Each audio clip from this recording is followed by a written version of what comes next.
So the communication of that's going to be very key. But in a world where there's a stack rank, yeah, those that fall to the bottom are typically the ones that are removed. And I think that even if they're not, there hasn't been communication. This is to the example I brought up earlier. If there hasn't been communication, they're still at the bottom of the list. So it may not be for quote unquote performance, but that might be the reason why they were let go because they were at the bottom of the stack. Now, how did I end up there?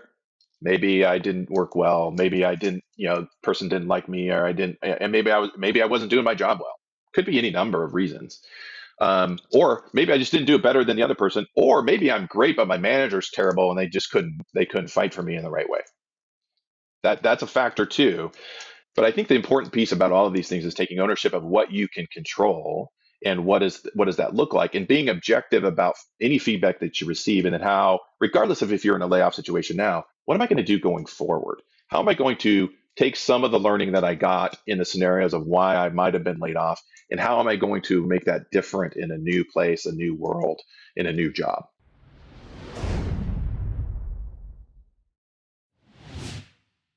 Well, Keith, welcome. I'm so glad you're joining me, and not just because we're old high school buddies, but I've actually been really looking forward to this conversation with you, especially because I feel like we are living in a world today that is very uncertain, right? And where there's so many changes happening, and in gaming, there's this concept of micro versus macro, right?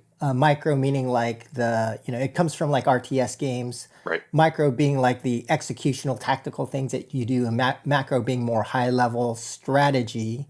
And I feel like when we're kind of in these times where so much is changing, there's so many dynamic things happening with the industry Right. that it's actually good to think more, to have a greater focus on the macro instead of just the micro. And so I definitely think that HR and just what's happening in the world today related to people is a very important topic. So I'm so glad to be talking to you today. Really been looking forward to it. That's The great. only bummer, Keith, as I mentioned, is that I only had an hour of sleep. So hopefully I can be coherent during our conversation today. But I want to thank you for joining. No problem. And for our audience today, we have with us Keith Caswell, who has been a very senior HR leader over the past 20 plus years. I think you've had a long career at Microsoft, Electronic Arts, most recently at Hasbro, Wizards of the Coast, and as old high school buddies that used to play Dungeons and Dragons together. Yep, That's exactly right. awesome. Yeah. Yes, my when I got that job, my 15-year-old self was very excited. Like it was pretty good. So Yeah. So anyway, just to set the stage for the audience, what I wanted to talk about with our discussion today is a lot about what's happening in terms of employment, gaming industry, layoffs. How do you prepare yourself to find a new job? On the flip side, recruiting in the current industry, impact of AI, all that kind of stuff. Maybe we can even, if we have time, speculate a little bit on what's going to be happening in the future. But I wanted to just kick things off with you, Keith, by just kind of getting we're hearing a lot about what's happening, especially on the layoff side, but right, right. what's your current take in terms of jobs in the gaming industry? Where are we, and what's your current take? Yeah, no, I appreciate that, and thanks for having me on, Joseph. It's been great. I was really looking forward to this as well. And I think, look, in the games industry, it's tough right now. The market is really tough, and I think a lot of us know. And I think there's been some trackers out there that are showing how many people have been laid off. But I think there's been a lot of layoffs over the last 3 years. And I think as studios are making some decisions, so bigger studios are making decisions to save costs, and game making is very expensive, as many of us know, and as you know, as you're working through some things yourself. Um, and so they're making some decisions to either kill games, reduce the footprint of they have, close studios. Independents, a lot of independents have run out of money because their funding has dried up because game making takes a long time. and it should be a lot of fun, but there's a lot of stress that goes into it, and trying to make a game that sort of appeals to the masses and provides the revenue that the studios need to be able to stay afloat and stay alive until until they make their second or third game potentially. So it's been pretty hard, and I think especially after a few years of boon where there's been a lot of great opportunities and a lot of game development and a lot of investment. I think that's changed, and I think that's come down over the years.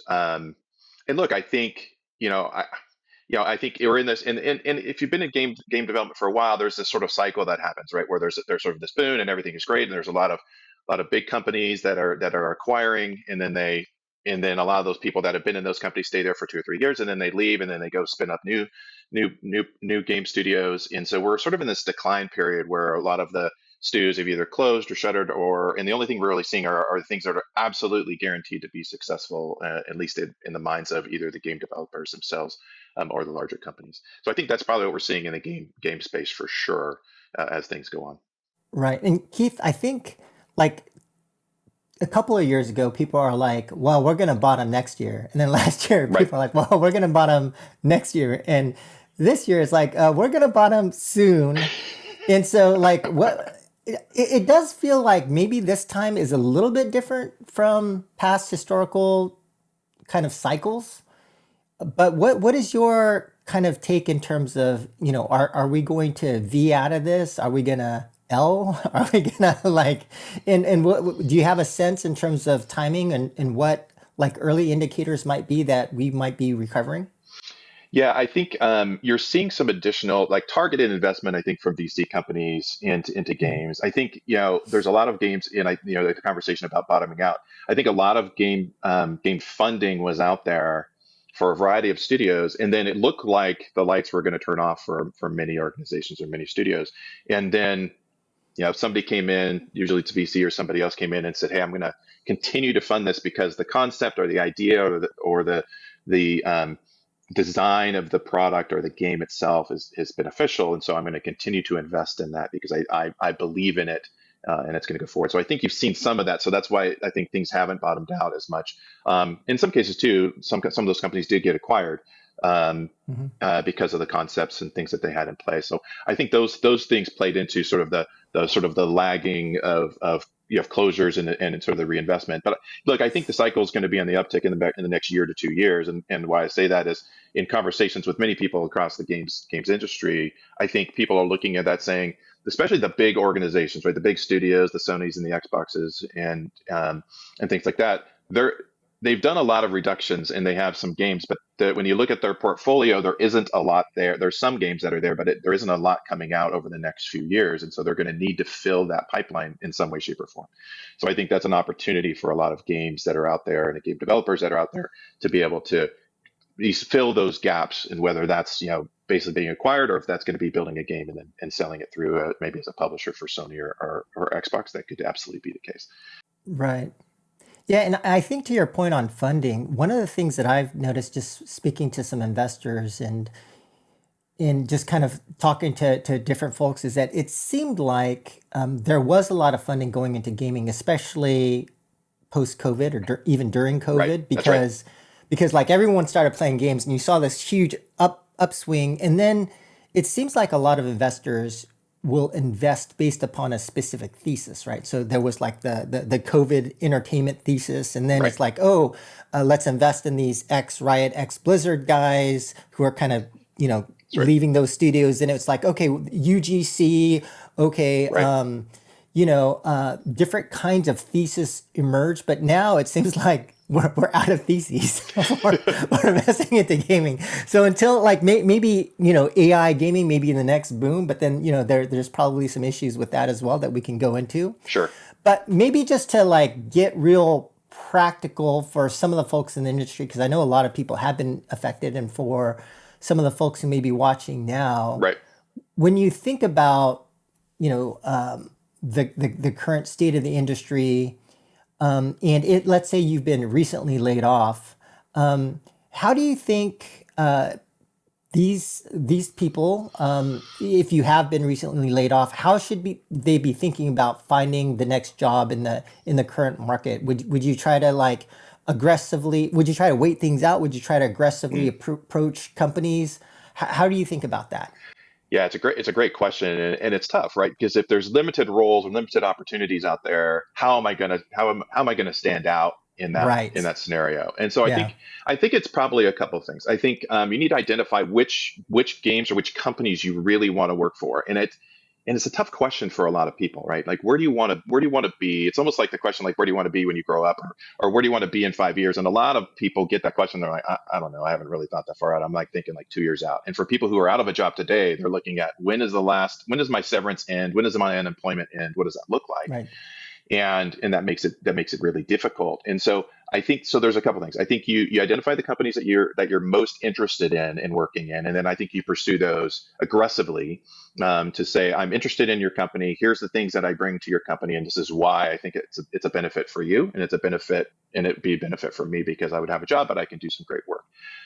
At the end of the day, you're trying to market yourself, and you're trying to say what's the value I'm going to bring to the company, right? It's like what am Yeah. I going to do? And you say, well, I'm a software development engineer, and I'm really good at rendering. Okay, great. What's the benefit to them though? Because there's a lot of people who have that characteristic, and some people are really great, and so they can command higher price, and they're in those jobs, and other ones are not interested, or maybe not as interesting because of their background. So I think that's one factor.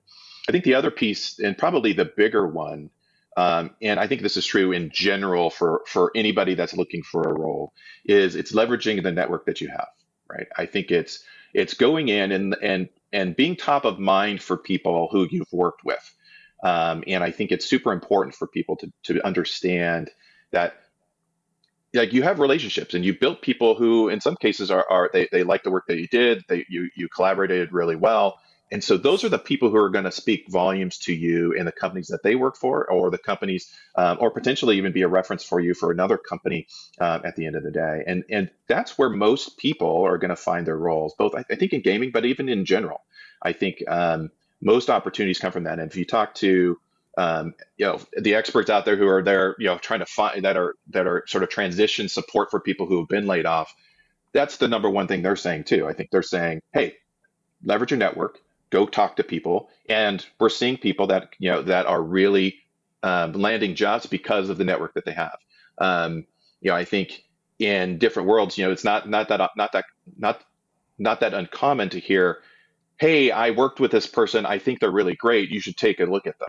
And Mhm. that alone gets a hiring manager or gets somebody in Right. HR or a recruiter to take a second pass at, let me look at the resume and look at it specifically and find out why or why not. And at the end of the day, it doesn't guarantee you anything, but it does give Mhm. you that sort of maybe foot in the door. So at least you can have a discussion or a conversation. I think that's the most important thing for people, is to be able Right. to do that.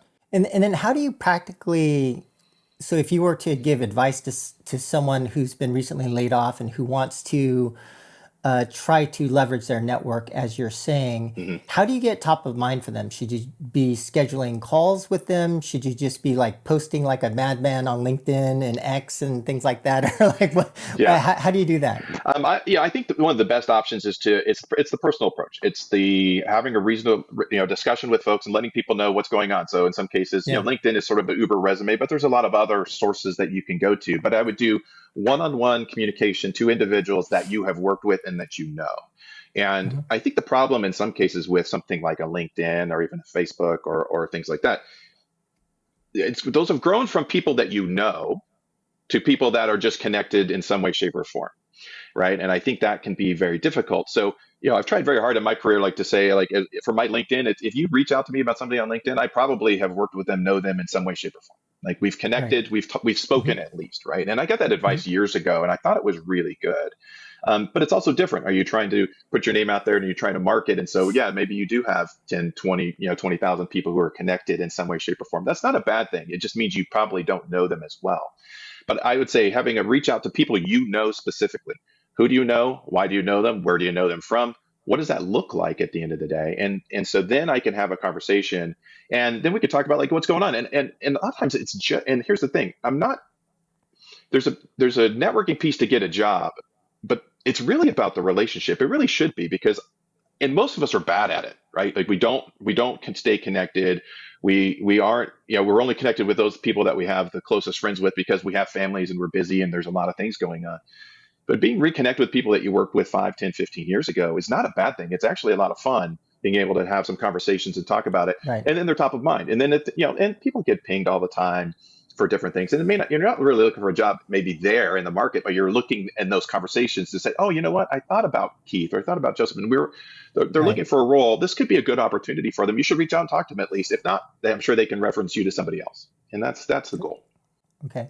In just drawing from my own experience, I remember years ago, I was looking for a job in the games industry, Right. and I was just having a really, really hard time. I was getting nowhere. Right. Like I would apply to these jobs on a website and I'd get nothing. Like I would not get any response at all. Yep. And then by chance I met this recruiter. His name was actually Brent Hale, and after I worked with him, like after 2 weeks, I got 3 job offers. Wow. And so what is the role, like how do you view the role of recruiters and maybe in this market? And then how would people even, like I just got lucky.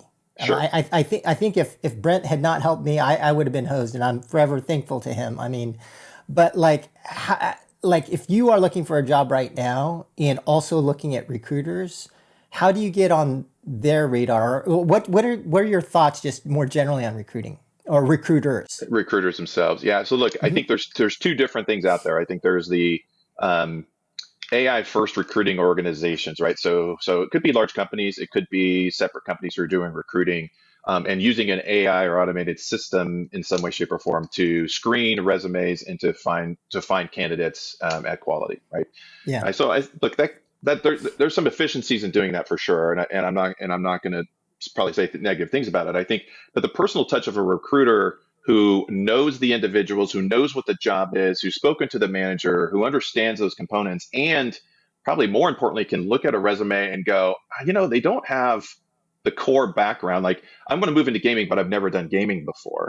But you're like, but you've done all of these other things. You've done monetization in this place, and you've done some other areas here.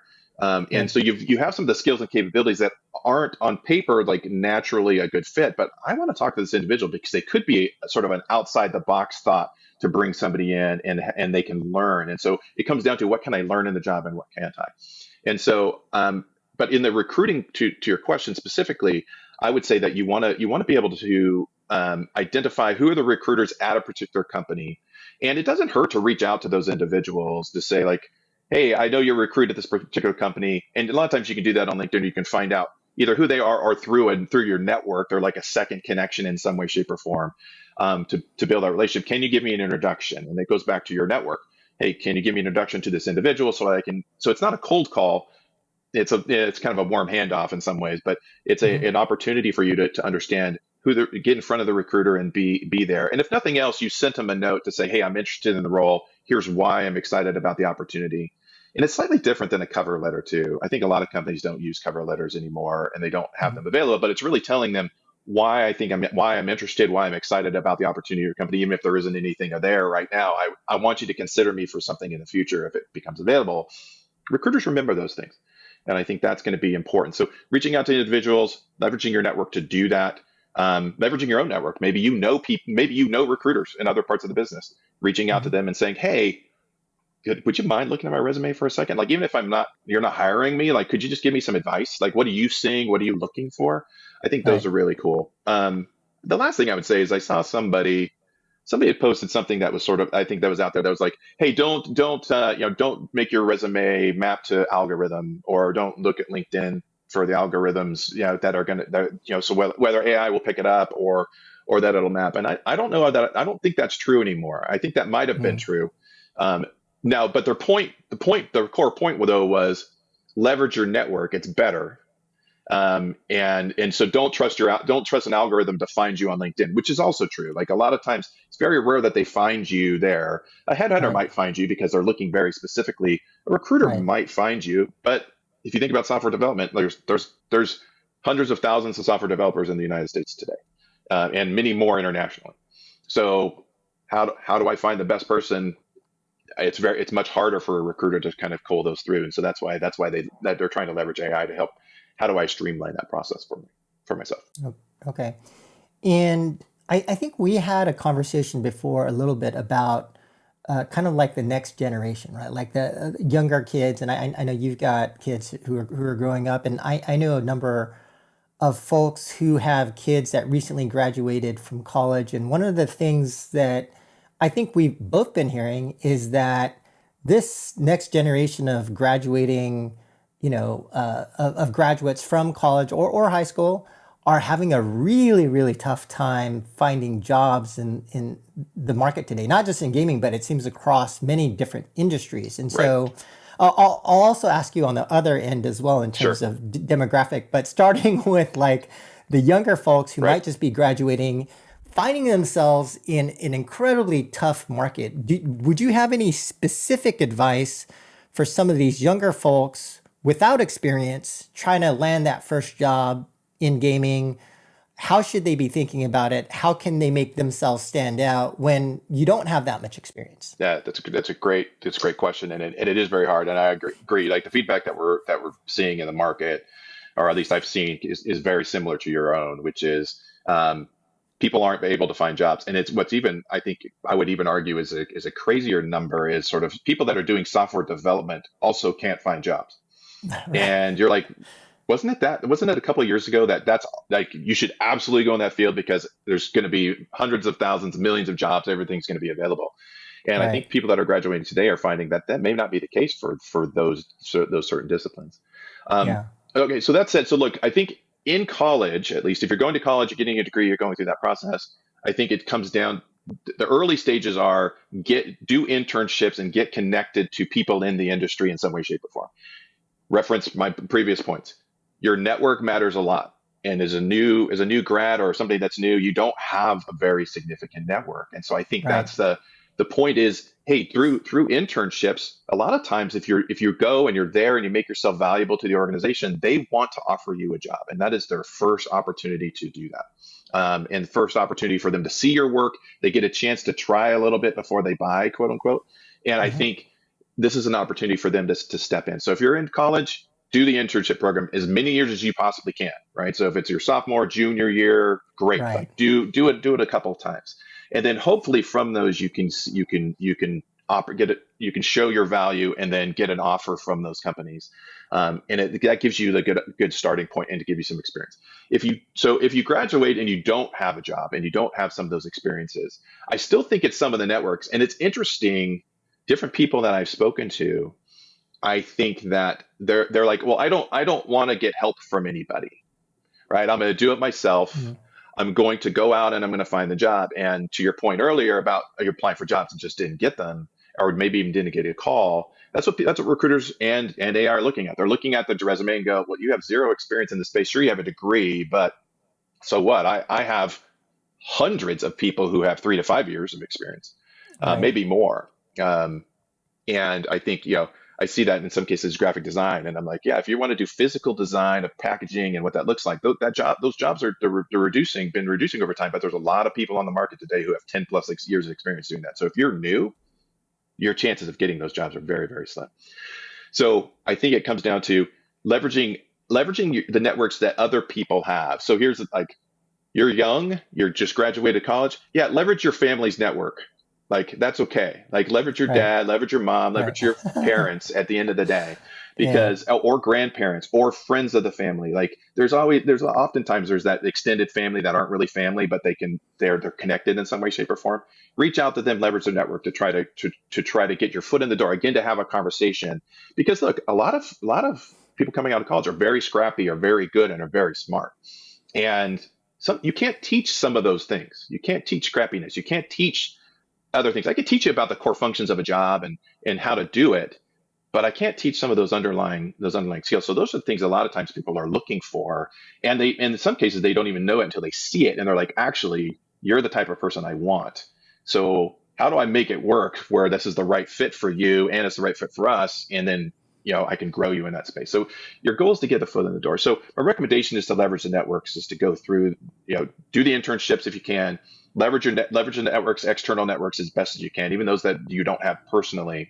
And I think the last thing is, what is your personal brand? What is the value you would bring to an organization? And it Right. isn't going to an organization and telling them like, here's all the reasons that you have all these problems and I can fix those. It's here's all the things that I bring to the table. Here's the skills and capabilities either I learned in school or I learned through my own processes, internships, coding, or whatever it might have been. And here's the problems that I solved.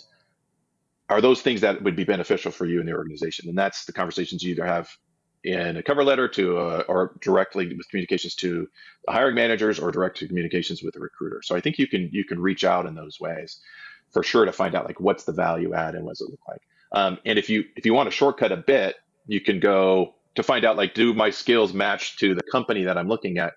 You can go ask different AIs out there to find out what are the things that those companies are really need and they're looking for, and see Right. whether or not your skill set and background actually maps to those things that they're actually looking for. Like what are their future plans? And if you don't map, then I wouldn't spend a lot of time there trying to force fit it in. I would go someplace else that actually has a better match for the skills and capabilities that you have, where the company is going.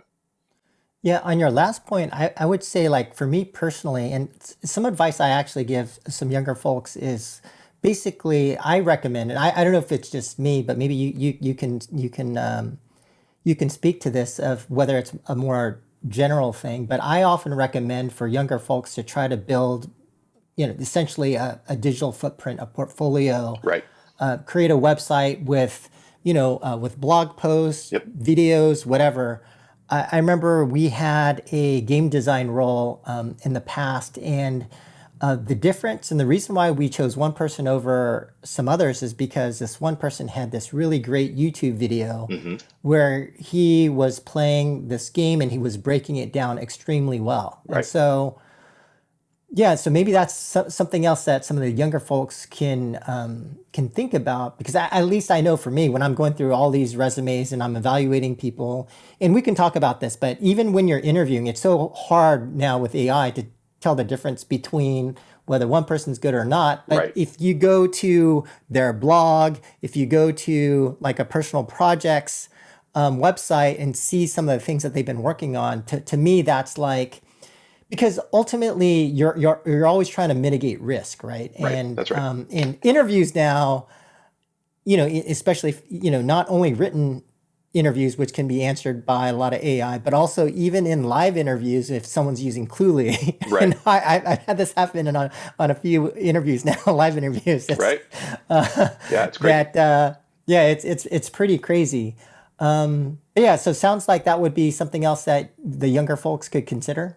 Yeah, I think, and it's funny. It's a little bit of an old school tactic from folks that are involved in art. And so anybody who's watching this who's like, oh Right. yeah, I've Oh done a yeah, lot my of art art. station. Yeah, it's right. Like yeah, I've got ArtStation, I've got my portfolio, right, and I'm Yeah, going to yeah, show you those exactly. things. And so designers do it too. They say, here's some of the portfolio pieces that I have. And so I think what you're talking about makes a lot of sense. It's the idea of here's the other things of who I am. If you want to know who I am and how I operate, what I focus on, and how I think, which is probably the most important thing, then hey, let's take a look at anything that's external. What does it look like? And it could be what are you posting on LinkedIn? It could be other social media things. It could be things that you're posting on Instagram. It could be things you're posting on Facebook. And yes, companies do look at those things, right? They will look at those Yeah, backgrounds to see like what are people posting and who am I hiring, because I want to know who they are, right. and the reality of what they focus on and what I'm getting when I bring them on board. So yeah, I think that's a great idea to be able to have some form of external thing. And a lot of applications, when you go online and apply for companies, there's usually a spot. Many of the companies, and probably maybe more progressive that are thinking about it, they have a spot so you can plug in your own Right. website or link or connection to something that you want them to review as part of your resume or part of your application process. Right. And so now moving to the opposite end of the spectrum, and I know Keith, you and I are getting older. A little bit. In We still feel young. We still feel young. yeah, but in recent, like I've seen a couple of LinkedIn posts as well as in some Slack messages and just talking to people, in person. Just very recently, in the last, I would say, probably 3 weeks, it seems like I've heard some complaints about ageism, right? And Sure. so if you're like us, you're getting older in your career. How real do you think is ageism? And if you are an older person like you and I, and maybe you've been recently laid off Mhm. and you're applying, how do you market yourself in a way? So maybe first you could talk about, what is your take on ageism? Do you think it's real or not? Are some of these people who are complaining, is that not, in your opinion, real, not real? And then how do you combat that if it is a thing? Yeah. Um, yeah, it's interesting. I think it'd be ignorant to say there is zero ageism at all because people have biases one way or the other in a variety of places. I think the question is how pervasive is it? Mhm. Um, and probably I've heard about it more in the last couple of years than I have ever heard it in my career. And I've connected with a lot of folks who have different ages, who are in their 50s or their 60s or even 70s, and they're having some of these discussions related to it. And I think that. And I think we'd spoke before, but one of the I'd seen I read an article, and the tagline of the article was, "Is 50 the new 65?" Mm. So you're 50, yeah, you should probably just retire because you're not going to get a job. That was the sense of the word, and I'm like, man, that's rough. That's pretty brutal. And I Yeah. don't believe that's true. I Okay. do. But here's the thing that you also see. So a lot of it's not just the age. I think it's also the level in an organization that somebody is. So the Right. older you are, typically by default, you're typically going to be elevated and in more senior roles. And the easiest way to cut costs in companies is to reduce those senior roles. Right. So you see that a lot. So a lot of people who are impacted, I think the one factor is to look at it and say, well, I mean, the protected class status is 40. So there's a difference. Okay. But let's say I'm 50 and all of a sudden I was in these roles and I was in these things. And now all of a sudden, was I in a senior role and that was impacted because of cost? It's hard to argue that scenario because now you're commanding a different salary. If you're in different levels in the organization, and that's not a bad place to be because there's a lot of people who just love to do what they do and they want that they're not looking for management, they're not looking for growth in that space. They're looking for I want to be great at what I do Right. in an organization, and so if you're a lower level person, then you start looking at it and go, wait a minute, I'm not I don't know that I'm top of the curve compensation wise, and then you're laying me off, but you're keeping all these other people who are in their 20s and 30s who have way less experience than I do. I think you have to, I think it is a factor where people look at it and then they immediately go to, this seems like ageism. And part of that comes from, I think, managers not actually having good conversations about what's working and what's not working. I think, and so if you don't, if I'm, and I think about this in some recent layoffs at large tech companies that have happened. Mhm. And you talk to folks and they're like, I've been great. Like I've been sort of above the line every year for the last 10 years. It's never been an issue. And then they laid me off for performance. And they're like, that's so weird because they never talked about performance ever until they laid me off. Right. Right. And you're like, okay, so why is that? Is it a performance issue? And they were just a bad manager and they didn't tell him, or was there some other factor involved and related to it? And it's tough. Like, so do I think agents out there? I think it is in some cases. Um, I think businesses have to be very careful, not only from an ageism standpoint, but what they're looking at doing. So we talked about at the front end, hey, it's super hard for entry level people to get roles Yeah. because they don't have experiences and there's a lot of things there. And maybe they're making some decisions, for whatever the reason, for businesses are getting rid of roles that are people that are a little bit older.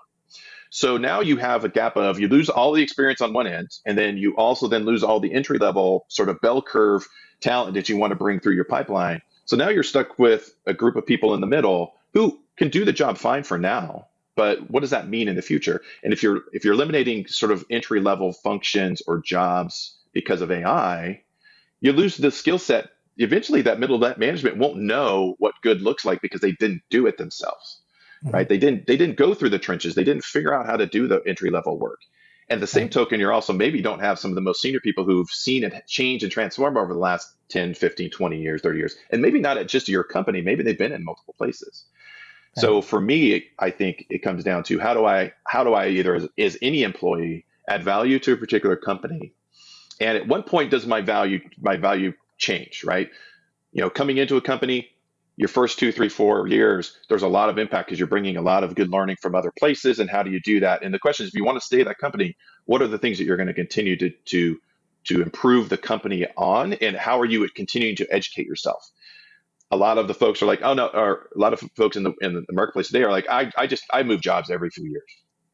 And part of that is because that's who I am. I want to jump and I can add value. I think there's another piece, which is I actually learn a variety of things in different areas. And so Right. you do see that in a lot of places where there are people in companies who've been at the company 15, 20 years, and they haven't actually educated themselves about what the current market looks like. And so that makes them less valuable than somebody that's just off the street. So it's a couple different components, but I think there is some risk. Early stage elimination of roles, potentially in later stage elimination of roles. There's a knowledge gap that you're losing. You're not training your low level folks. You have to be careful of, and then you're losing some of the learning of multiple years, 20 plus years experience in most cases in the same industry. Sometimes not, but in many cases it is. Okay.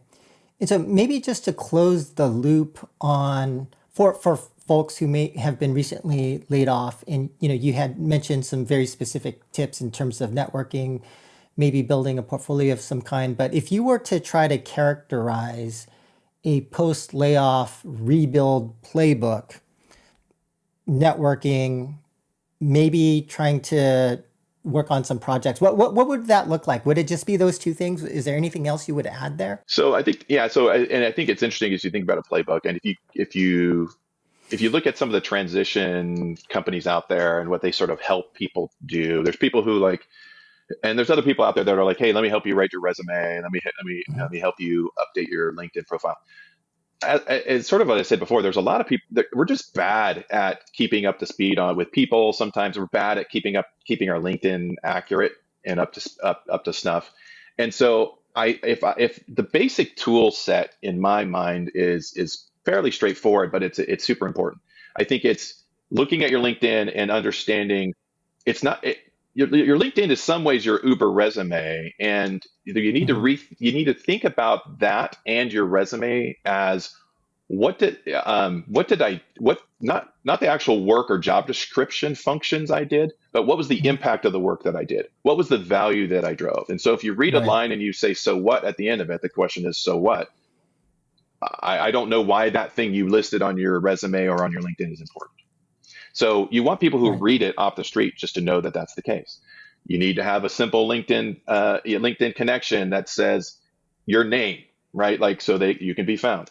You Yeah. want people to provide references for you or LinkedIn feedback that show you that hey, that you worked with them, they vouch for you and think that you're good at the role that you did, and then there's a partnership there. And so I talk about LinkedIn a lot, but that actually then bleeds over to you take that information and plug it into a resume that then sort of meets the expectations of the jobs that you do. And again, it's the so what resume. It's not a list of job descriptions. It's a list of what impact am I going to have with the company and what value more importantly, am I going to bring to the company? And so those are the Right. things that I like. If I think about a playbook, those are things I would get right because many of us have just done it wrong. Go ahead. Maybe one other thing I could add there is Yeah. because I've come across this a lot, is that when I do live interviews and I'm reading a resume, I think there are some people, I'm not saying everybody, but there are a number of people who I think have gone a little bit too far in terms of impact, Sure. where I'll see a line that says increase conversion by 40%. And then I'll ask them, okay, so you did this, walk me through what you did and how did you increase conversions by 40%? And it's like, well, Yeah. it's Exactly. like, okay. So, and I think you flagged the downside of if I just take my information and throw it into AI, it makes up a lot of stuff. Like, and Right. I think it makes up stats. It'll say, hey, you should Yeah. have impactful stats. So here's one, 40% conversion rate. And you're like, anybody would want that. But if you didn't do it, okay, lying on your Right. resume, integrity is probably Right. the Right. most Right. important thing you can have Yep. in what you're doing and how you're communicating with people because they need to know that I can trust you. And it's hard to convey that in an interview, but Exactly. if you Yep. can't provide the narrative of some of the stuff that you've even talked about or posted about, then yeah, it's going to be difficult. And immediately there's going to be a flag that's going to go, don't know if I could trust the individual, and then you're done. That's it. That's all there is for the resume. Yeah. Okay. Let's change the scenario a Sure. little bit. Yeah, Okay. sounds So great. now let's say we're in the gaming industry, which is under a lot of stress right now, Yes, and it a is. lot of companies are struggling. So let's say you're at a company and you know the company might be struggling. Sure. So how do you think about how do you keep your job? And in your experience, and you know, obviously you've been in HR for a really long time.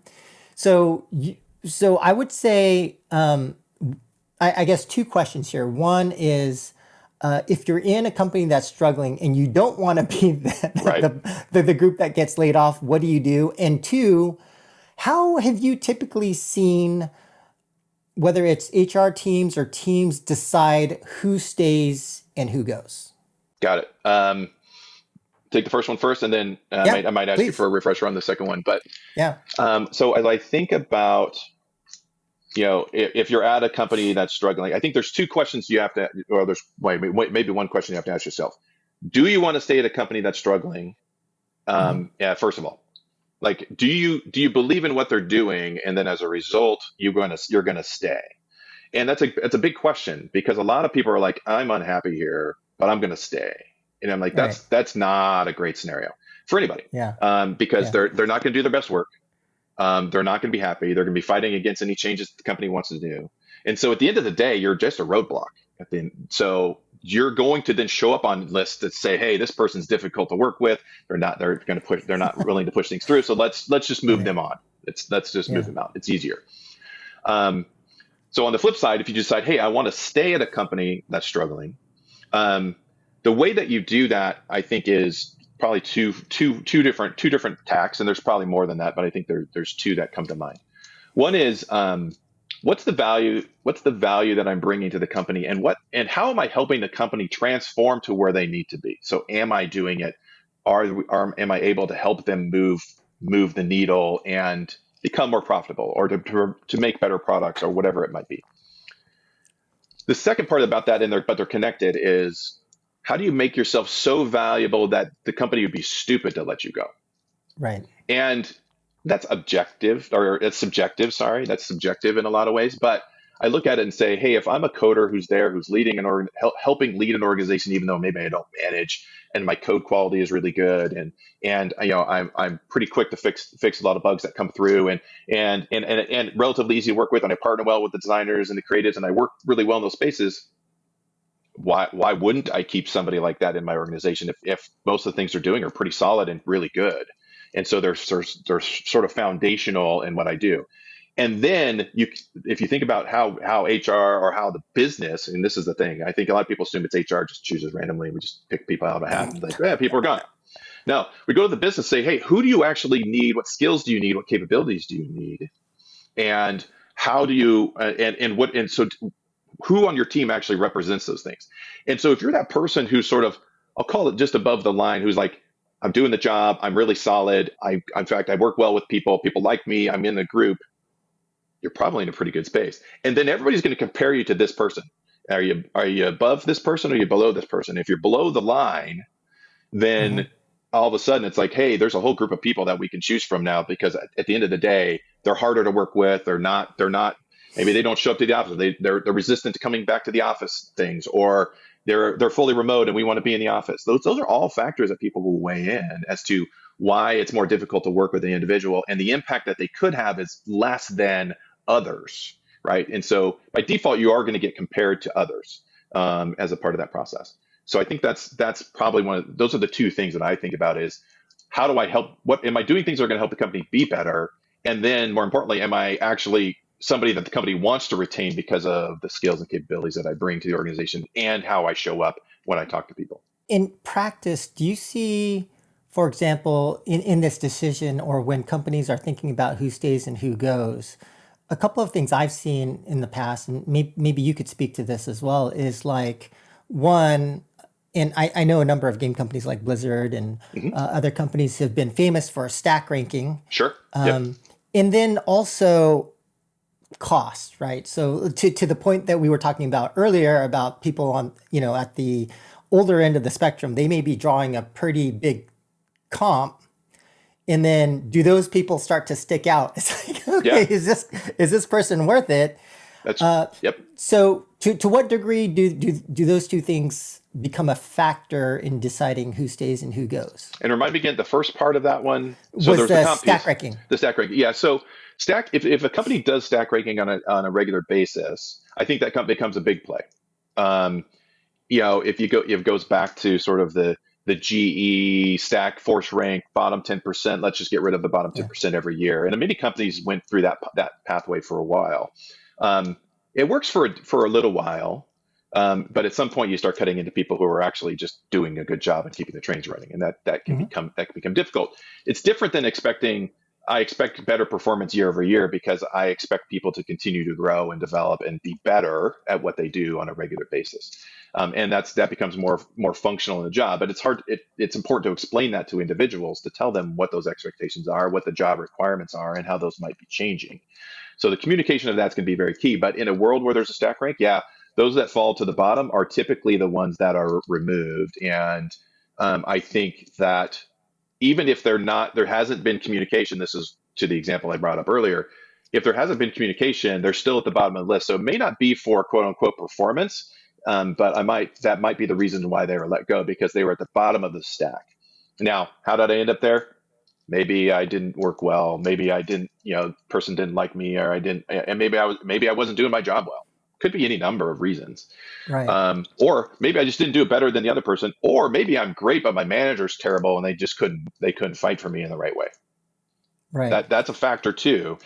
But I think the important piece about all of these things is taking ownership of what you can control and what does that look like, and being objective about any feedback that you receive, and then how, regardless of if you're in a layoff situation now, what am I going to do going forward? How am I going to take some of the learning that I got in the scenarios of why I might have been laid off, and how am I going to make that different in a new place, a new world, in a new job? Um, Compensation is another factor. So to address your sort of second point, the comp piece is is an interesting one. I don't think companies typically look at the compensation. So if I'm looking, I'll use software engineers a lot just because I think it's a good baseline. But if I'm looking at all my senior engineers, I'm looking at the compensation, unless it's because they're all going to be like pretty close. But then unless there's somebody that's up here, Mhm. and then the rest are relatively in the right ranges, they're not going to get flagged. And then the question is, well, what's that person? Why are we paying that person more? Are they bringing extra value to an organization and development? Maybe they have a specific skill set. Maybe they're better than everybody else at two or three different things. And so, yeah, you know what? That's just the price you're going to pay to bring somebody into the organization. That used to be cybersecurity. That used to be the case for cybersecurity. I don't know if that's been changing a bit, but cybersecurity engineers used to get paid significantly higher than regular software developers. Mhm. And that was because of the protection and the need and the constant changing in that environment. So salaries can be different, but again, you have to look at them on the whole and say, is there anybody that stands up? Most of the time, doesn't mean always, but most of the time, it's not a factor. But there is a value. I'm paying this person this money. Am I getting the value out of it? And that question comes up at all levels, but in many cases, the more senior roles. Right. I guess maybe some of the framing that I've seen that kind of gets to both of these points is one, the way that I've seen it framed before is, hey, our company's not doing that well. How many people can we fit on the boat? Right. So Right. then they're like, Yes. okay, your team has space for 6, Right. but you have 10 people. So this basically is they're asking for a stack rank, basically, That's right? So correct. and so then who are the 4 people that get let go? So that would be the stack rank issue. And then the other way that I've seen it framed is like, this is your department's budget. Not so much at startups, I don't think, but Sure.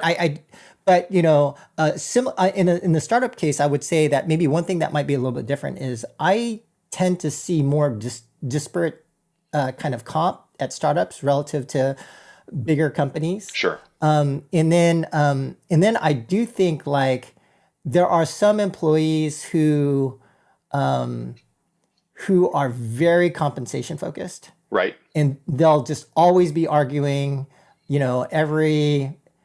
all the time for more comp, more comp, more comp. Right. And then maybe you get the more comp, but then when there's a downturn, managers remember. That's right. Right? You needled me for compensation for so long, but now at the end of the day, I don't know why. I have allowed that to happen, right? And Yeah. I think that's true. Right. And maybe one thing I would even advise for a lot of people is that sometimes, to your point on like the value, Right.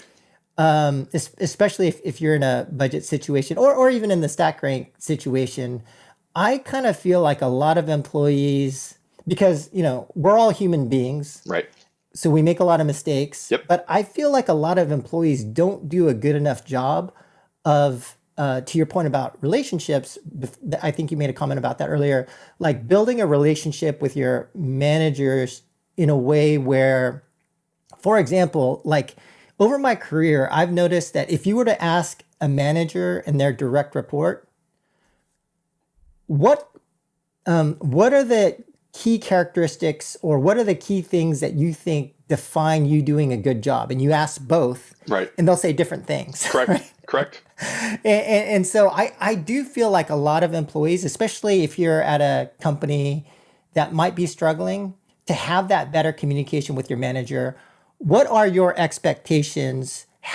Do you think I'm doing a good job? Right. What would it take for me to do a better job? Like it seems like that kind of communication isn't happening enough. Yeah, and I think a lot of companies went away from the sort of the annual review or rating process, right? And Hmm. so, and the idea was, hey, I'm going to have more regular conversations with my employees, and I'm going to tell them, here's what's working, and here's what's not working, and here are my expectations.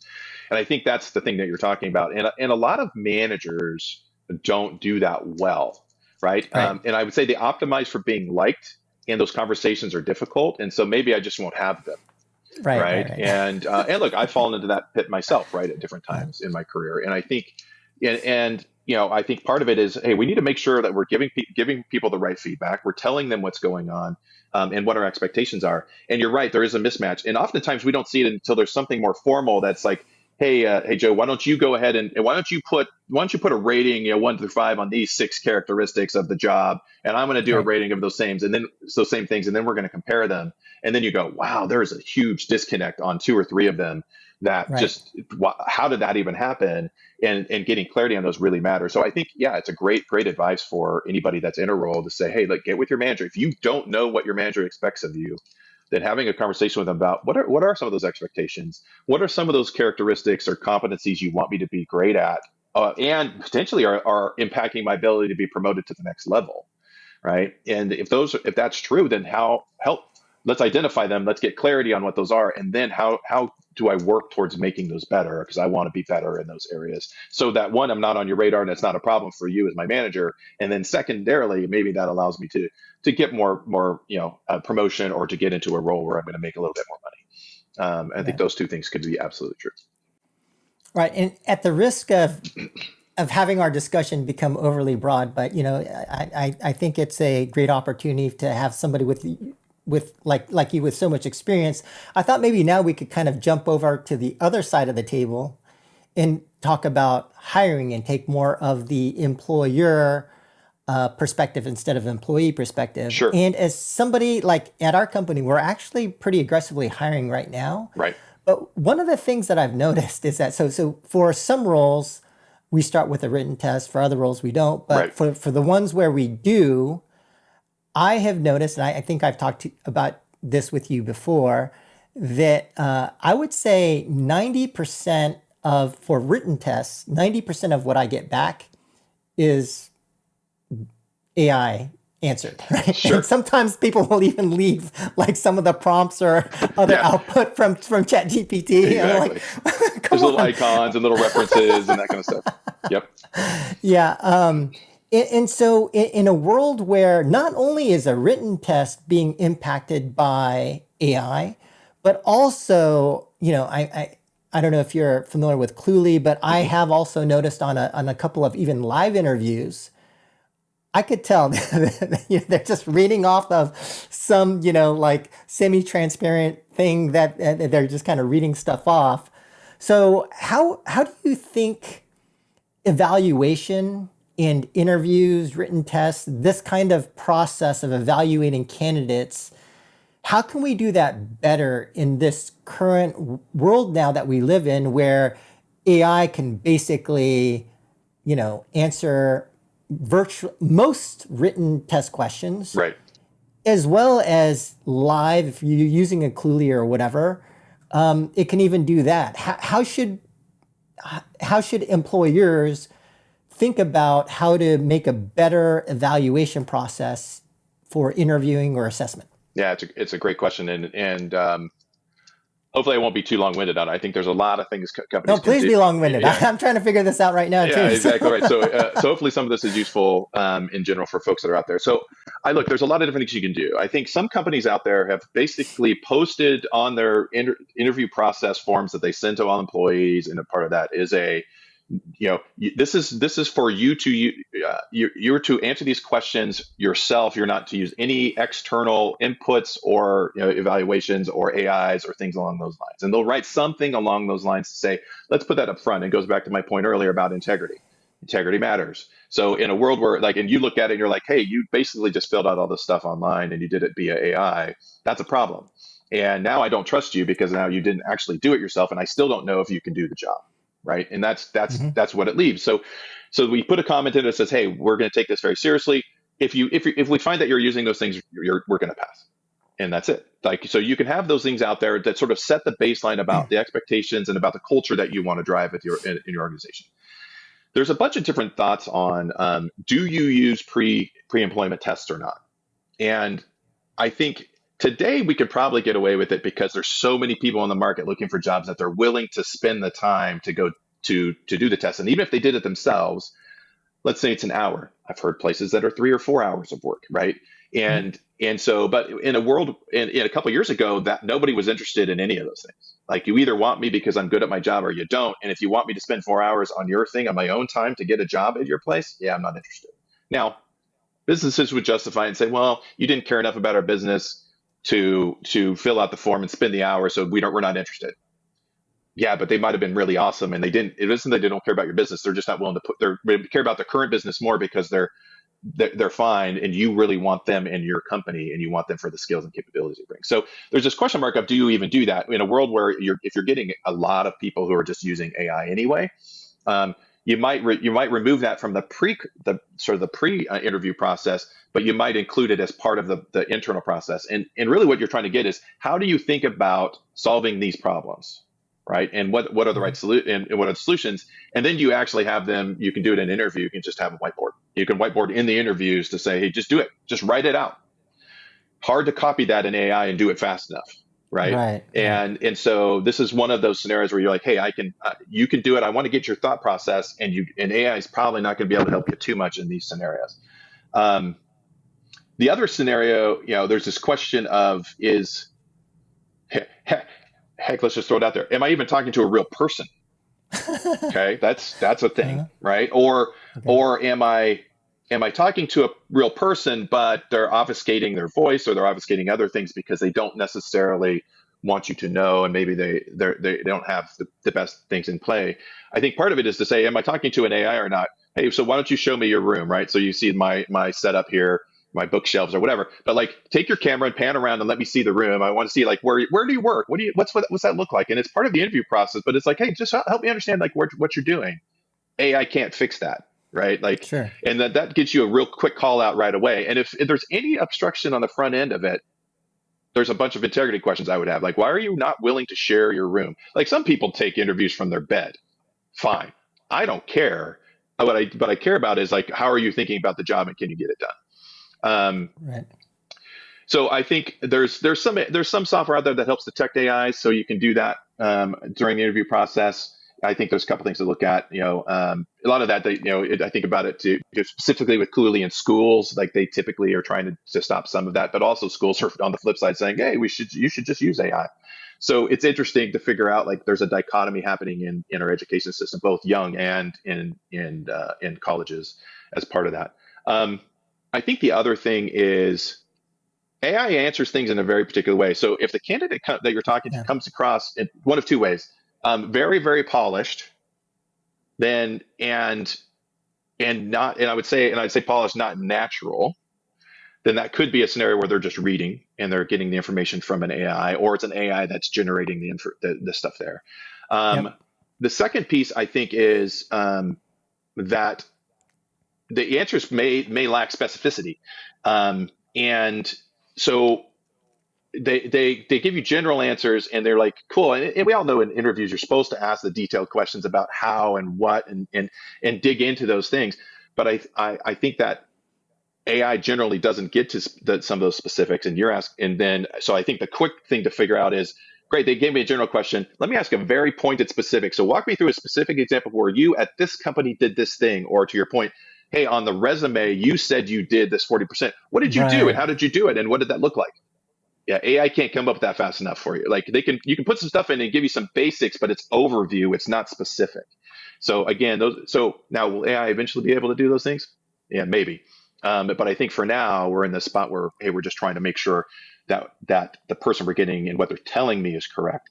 And if there's too much of a delay between the question you ask and the response, Yeah. they're sitting there typing and they're waiting for the read, and they're like, okay, let me read this, right? Um, Yeah. It so it almost seems like you could train somebody to interview in the age of AI. Like to sure. the some of the points that you're making, right? I don't think everyone naturally understands how to conduct interviews with AI in mind, but it almost seems that that could be a new skill for folks who are interviewing. Yeah, it's definitely a new Yeah. way to think about it because the assumption you used to be able like I used to be able to ask some key questions and then get to the root cause of what's going on with the individual. Yeah. Now I'm not so sure, right? And if you do the star method or some other things where you get more specific answers, that's good. But Right. AI can emulate all those things too. So Right. it makes it very hard. It makes it very hard. So I think you're right. I think there is some opportunity to train in the age of AI. How do you conduct interviews? Um, Keith, you should make that course. Let me know. I'll Oh, buy it. okay, perfect. I appreciate it. That's a good point. I'm gonna take a note and I'll jot it down. So, how to get it done? Um, one of the things that we implemented too at my previous company too was around in-person interviews. So that's the other factor. So especially with people that are not remote, so companies that are not remote, or even if they are, they still want to see the person. That Hmm. helps you identify it's a real person that's here that wants the job, and they're willing to travel in or whatever. And it doesn't increase the cost for the business. It does, but I do think it's an opportunity for organizations to identify, hey, is this the person? They get a chance to meet a few people on the team. And even if you're all remote, like we're going to get two or three people that are going to come together to meet this person in real life. That is one of the best ways to identify, like to talk to talent, but also best Right. ways to deter sort of bad actors from getting into your systems. Yeah. One advice that we were given from one of the recruiters that we work with is that at least for some senior roles, once we get down to our finalists, that they recommended that we actually fly them all up on a weekend Yep. and then just work with them in person and then use that as like the basis of like really work with them on stuff. That's right. Like, here's some real problems we're trying to solve. Let's have you jump in. Right. How would you think about this actual problem and seeing how they do? I love that. I think that's a great opportunity, and it's part of the interview process. So they're coming in for a day anyway, right? So it's like, hey, let's use them in different ways. And the trick you have to kind of watch out for is, are they doing additive work that is beneficial to the company, and so should we be paying them for that? So just Right. Right. Right. that's the only probably Yeah. caveat Yeah. that Yeah. comes to mind, but I think Yeah. it's important to understand it as part of an assessment process.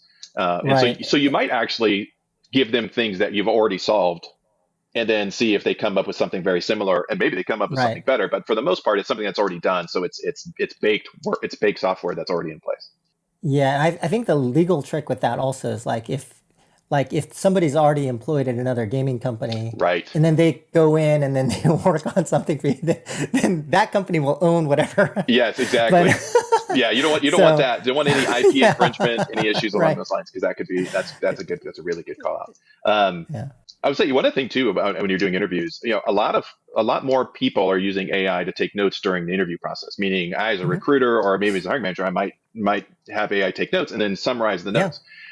The good thing that you can do with that is you can actually ask AI and say, "Hey, are how did these get formatted? And were the questions, highlight the questions that are very similar in response or style, or were they very different and what that looked like?" And part of that is you're looking for, like, AI is great at pattern recognition. Well, what does it do? Right. It provides pattern recognition in an interview. It could maybe an interview response. So in seeing it all in one place, you can actually then flag do I think it was real responses or do I think it was AI as well? So just as a side note, like you can do some other things too. So, Okay. And so while we're talking recruiting, I got two follow-up questions for you. okay. One, and it's not necessarily related to AI, but do you have a go-to interview question Mm. that you think is a good predictor of ultimate success at a company? Yeah, like you can do a search probably and find a whole bunch of these out there. I tend to go with I ask a lot of different questions for people, and in some way, shape, or form, I ask a question. There's people that ask like the superpower question or the kryptonite question. Um, but What is the kryptonite so the question? kryptonite question is like, what's the thing that causes you problems at work, right? Like, so you think about what's Okay. your superpower, and then what's your biggest weakness, right? Yeah. It's a strength and weakness question, but kind of gauges as a superpower versus a kryptonite. Okay. Um, I tend to go with, hey, Joseph, why don't you walk me through a scenario, what that you would describe maybe as one of your biggest failures in work, Right. and they're like, and I've had people say I don't have any. Yeah. Okay, so you're not self-aware. Good. And there's other people like, oh man, I have so many, but they can't think of one, right? And I'm like, we all learn through trials and errors and mistakes and things that we make in our jobs. That's actually what makes us human and what makes us probably good at the roles that we do. And so, for my question really isn't about the failure. I'm actually more interested in what did they actually do, what did they learn from that process, and then how did they apply that going forward. And there's and there's people that'll softball it too, and they'll say, well, I did this thing, but it's but I'm much better for it. And there's other scenarios. I'm like, no, but like, what happened? Like, what was the Right. specifics? So this actually gets you to the specifics, and AI really can't make it up. And what's the detail? And why did it hurt? Why was it bad? Why did you think it was bad? Right?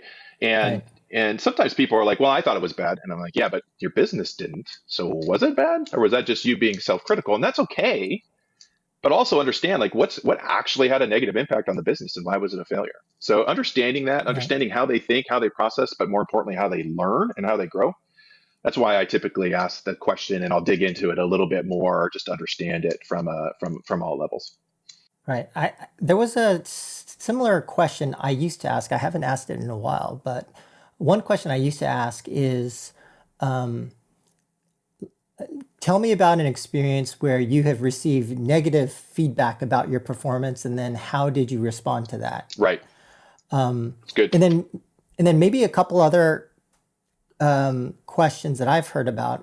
So there's an Elon question, basically, what is your greatest achievement, and walk me through your greatest achievement. And the Right. Peter Thiel question, which is, tell me, tell me something you believe to be true that everyone else or most people don't think is true, like the secret question.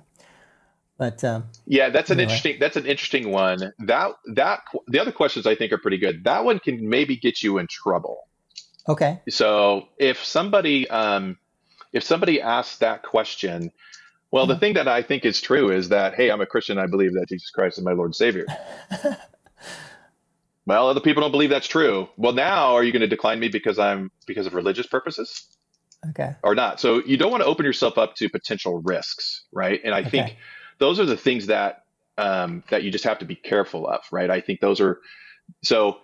But the other questions I think are really good, like but and you can understand why they ask them, like why do I want to know like what you're most passionate about, or what do I know right, like what's your biggest achievement that you've had to date, and why, right? And it really is identifying passions and what people are really excited about. So I think those are important factors for people. But yeah, you just want to make sure you don't ask a question that will get you to a scenario where then they're going to then potentially accuse you of problems later. Um, okay. so just a flag for anybody out there. Because yeah, basically, people shouldn't be asking you questions that relate to your personal life and the things that are going on. It should all be work related. Okay. And so those are that I think is super important. Okay, second follow-up question related to hiring and recruiting Yep. would be, since you've been in the industry for such a long time, is there a belief about hiring, throughout your career that you've changed your mind about? And I don't, I don't know if you have anything like that, but if you do, it'd be great to hear Interesting to it. think about. So Yeah, I think probably early on, and so thinking about been in gaming specifically for about 10 years, technology probably for 20, Right. um, entertainment before that. But I think you used to interview a lot for probably hard skills, right? It's key things that people either have done or could do. Hmm. And probably in the last 20 years, the biggest changes really have been isn't what they've done, it's really what they could do and the potential that they would have. And look, if we think about it, we are hiring on potential for everybody who comes in the company. We don't really know them. We have Right. each of us maybe have 45 minutes to an hour interview with an individual to find out if they're good at their role. And so the trick is and you try to get 4 or 5 people together to kind of say, hey, do we all agree that they're generally the right person to come on board? And sometimes we're right and sometimes we're wrong. But I think it comes down to what's the potential and what are they going to bring to the company and why am I going to hire them? It's not because of raw skill set sometimes, but it could be specific knowledge, could be industry knowledge, it could be specific game discipline or game product that they built in the past. And so I want somebody with that knowledge and skill set because that's a predictor of future potential. And so I want them Right. to be able to do that. And so we move a little bit away from hard skill backgrounds, like do you know this or can you program in that and all those things. Yeah, some of those things don't matter as much anymore. It's more of a what are you so are you passionate about engineering and software development? Are you willing to learn new things to be able to figure out how you can be the best at what you do? Are you willing to learn new languages? Are you willing to figure out a way to incorporate AI into the work that you do? Whatever it might be, but those are the things that you sort of interview for, because that means that that person is forward thinking and wants to move your business forward. They're not going to be resistant. Not all, it's always the right tell, but oftentimes they're not resistant to some of the changes that you want to implement, and might be some of your best talent to move the changes forward. Right. I think a way of thinking about what you said, I heard one founder describe it as that they used to hire for y-intercept, but now they hire for slope of the curve instead. Sure, So, sure, yeah, it's good. That's right, good. That's a good way to think about it. I think that's right. But yeah, and how fast is the ramp, and where are they on the slope? Right? Are they at the early stages and they're going to ramp up and grow, or are they already sort of the top, and so there's not a lot of opportunity for them? right, Um, and sadly, I think that's what a lot of the older employees get, right? They look at that and they're like, well, you have all this experience. So yeah, you're at the end of your value chain. And so that's going to be a problem. yeah, So that's some of the things that I think the older workforce has to deal with. And so that's why you get the overqualified. Oh yeah, you're overqualified. And in fact, I just saw a post this morning that was somebody like, I I don't want to hear I'm overqualified. I'm actually fully qualified to do the job, and I'm okay to take a lesser job. I don't need to have this trajectory, right? That looks right. this way. I'm fine to go back and do something that I feel good about and I'm confident in doing well, right? But they're like, no, you're overqualified. You don't get the job, and it's same scenario. But it's something to think about as you start talking to people in the jobs and in the industry. All right, cool. So maybe we could shift gears again, and this time let's hit one of the biggest topics that everyone's talking about, which Okay. is AI. And you had mentioned that there are some companies that are laying off for AI. I personally don't know of anyone who has done it in the gaming industry, but Right. I don't know, maybe some people have. But here in Silicon Valley, I do know of a number of folks who at least claim that there have been a number of layoffs because of AI. So Right. maybe I can ask you, what is your take in terms of how do you think AI will impact the job market? Do you think knowledge workers will be disproportionately impacted by AI in the future? Right. I don't know if you have a specific perspective or kind of specific thoughts on this, but how are you thinking about how AI will eventually impact knowledge It's workers? a great question, and you're right. AI in the industry has been a big thing for a lot of people. And if Mhm. you look at different CEOs and people out there who are sort of saying, and more are coming out, sort of saying, hey, yeah, it could affect 50% of the workforce. And so the question for a lot of us is, okay, well, will my job be impacted? What do I do about it? How can I manage it? And what does that look like? So do I believe AI will take over some jobs and has? Microsoft announced that they were laying off a bunch of people, and they specifically cited it as AI. Hmm. What I think about it is AI is really good at it. It's really good at pattern recognition. In some cases, right now, it, and also there's different aspects of AI. So I'm just talking about sort of the general sort of search engine type AI versus say more of the agentic ones. Um, but I think that we will see some changes in how work is done, and a lot of the sort of repetitive work and things that may be manual entry or some of those things. Those types of jobs, I think, are going to be impacted earlier rather than later. So, Right. if it's data entry, clerical type jobs, I think those are going to be impacted. I think, you could see that in some cases on telemarketing, and some of us get robocalls all the time already. Could be basic bookkeeping. I think Copilot sort of announced like, hey, your financial advisor available all the time, 24/7, right? And so there's this view of, well, can it keep my basic accounting needs, and is that in the right place? You've already seen it in some ways, some automation in customer service, right? And what does that look Yeah. like? And doing especially for sort of like tier one, tier two level impacts. You can Hmm. see it with underwriting. You can probably see it with bank telling. You can see it with maybe even admin assistance, because you can have an AI take notes and do all the stuff for you in a meeting.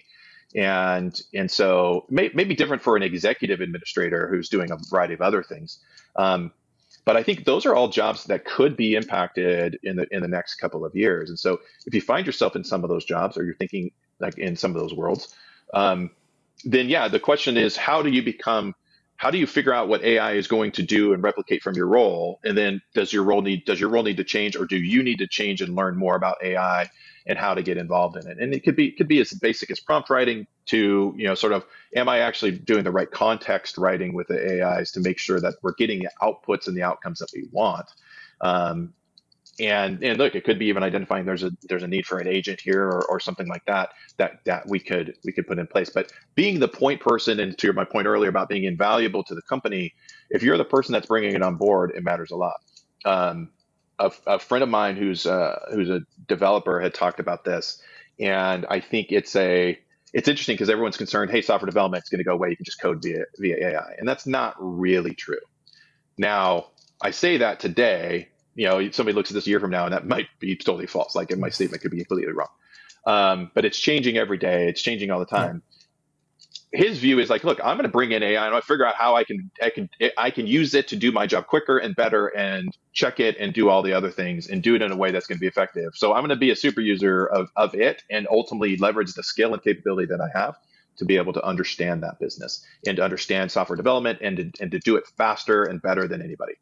And so I think that's great. Like, I think that's the way that we all need to be thinking about it.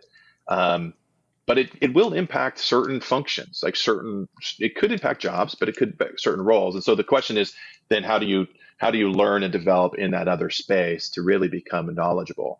Um, I've talked about this and posted a few times, but I think one of the things about AI in that space, though, is how do you develop the learning that you need in a world where the basics of how I learned how to do a variety of skills goes away, and then I'm just Hmm. relying on AI to provide me the accurate information. And it can, but I don't know if it's accurate. I just assume that it is, and I don't know the questions to ask it to make sure that it's accurate and correct, because I didn't. Maybe 2 or 3 years from now, I wouldn't have gone through the process. And now I'm in a senior role, and I'm making some decisions, and AI is feeding me analytics data, and I don't know that the analytics is wrong. And I saw a great post. And I'm now forgetting the name, but it was around AI and product management, and it was really looking at, hey, AI is providing data, and the human aspect of it is, you look at the data and go, gosh, there's something wrong with the data, right? Like, there's something Yeah. off, and I don't know. And AI is not going to do that. But as a human, you would. And then they looked into it and realized, oh, the data that was providing was wrong. And so, but if Yeah. they just had made a decision based on the data they had, it would have been bad.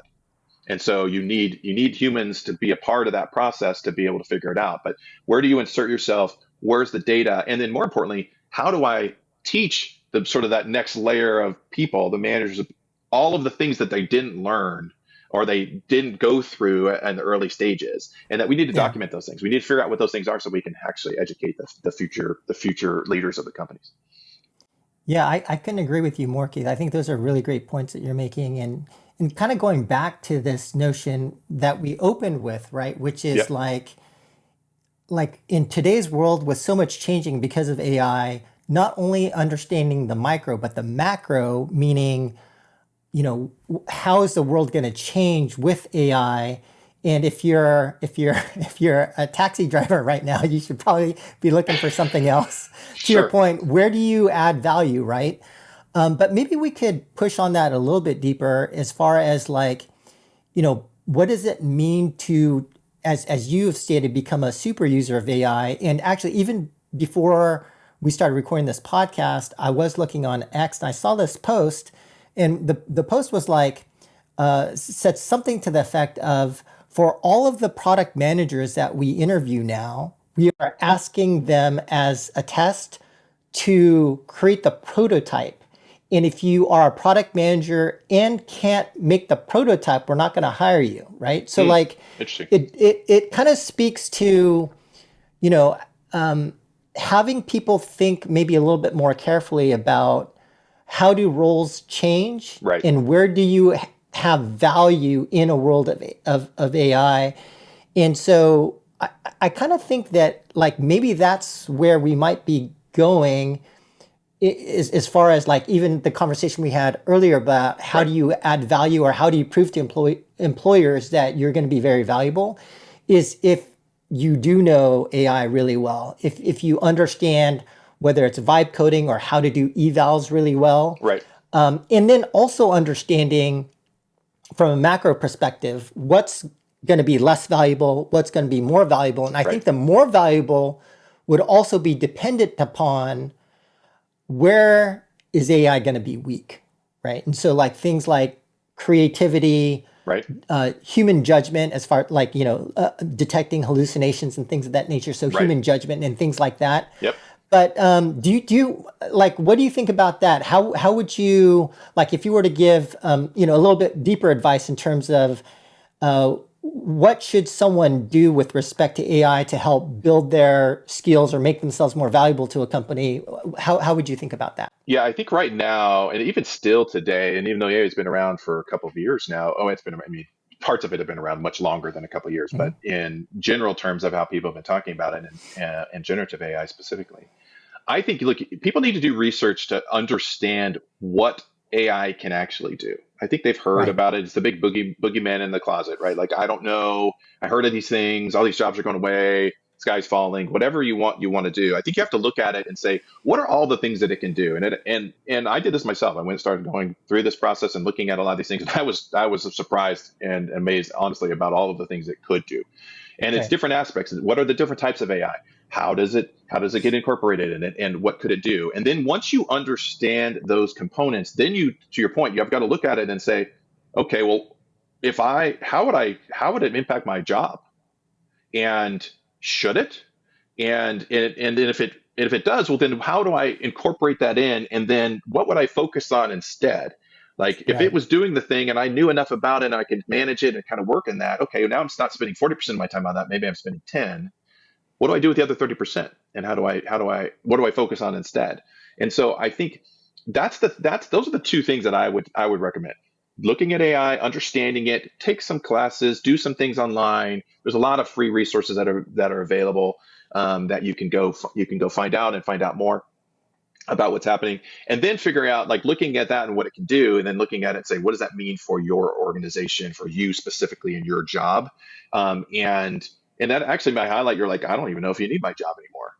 It's kind of a scary thought, but it could be. You could look at it Right. and say, yeah, like 80 or 90% of my job could be done by AI. And so the question is, okay, if that's true, what does your job completely change? It's maybe that it's not unnecessary, but it might be different than what it used to be. And so what would that look like? Where would you focus your time? Or if it's not that, then what other job would you want to move into because it's the right thing for you to do? And then you would help bring in AI, bring it into the space, change out how the work gets done, and then you would move into another role that is less probably impacted by AI, or allows you to be the super user that you want to be in AI. Right. But I do think that that may be an opportunity, right? Like with every big change in environment, there are new winners and losers. And so to True. the extent that whether you're a PM or, HR or whatever, and if you can say, hey, look, I think like it's like maybe I'm a PM. Here's all the vibe coding projects I have. Right. Or hey, look how I'm doing evals, or look at my prompt engineering, and look at this really great prompt that I'm able to build That's right. for these kind of, specific use cases. I think that may be a way for some people to really differentiate themselves in the job market. I think that's right. And I think, the other thing that's funny, and maybe you experience this in your current world as CEO, is there's opportunities to understand like what's going on in the business, but what's the documentation for software developers? And it's funny, like you talk to a lot of software developers and software engineers, and the documentation of how we got to where we get to is typically not great. But if you do a great job with that, you can plug that into an AI, and then it'll do a lot of that stuff for you. You gave it all the specs, you gave it all the writing, you gave it all the detail.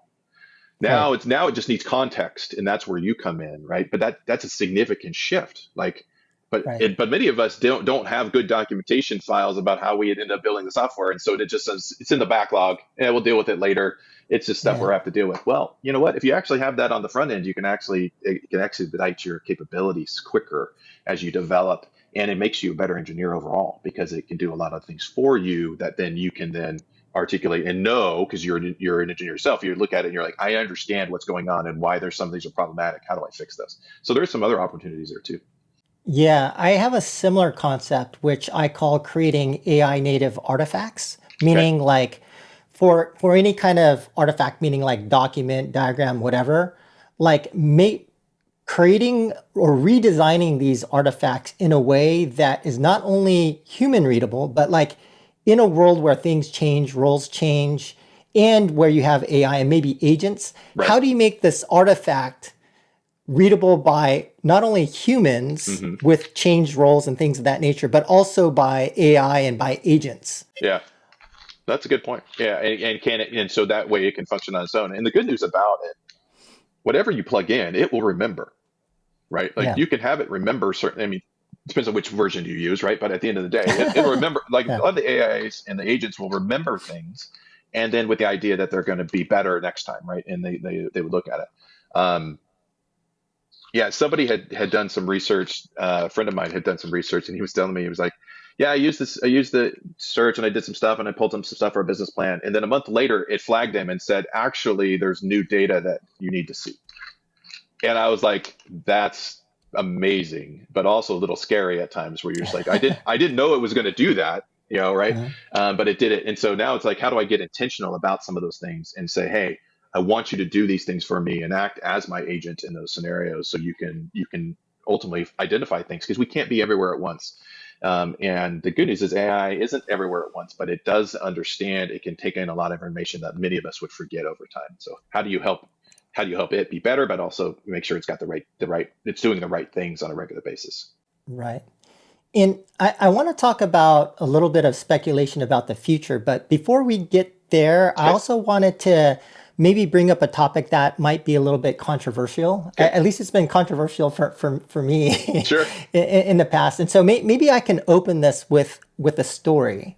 Okay. And the story is that many years ago, actually when I was probably in my late 20s, maybe. So this was a while back.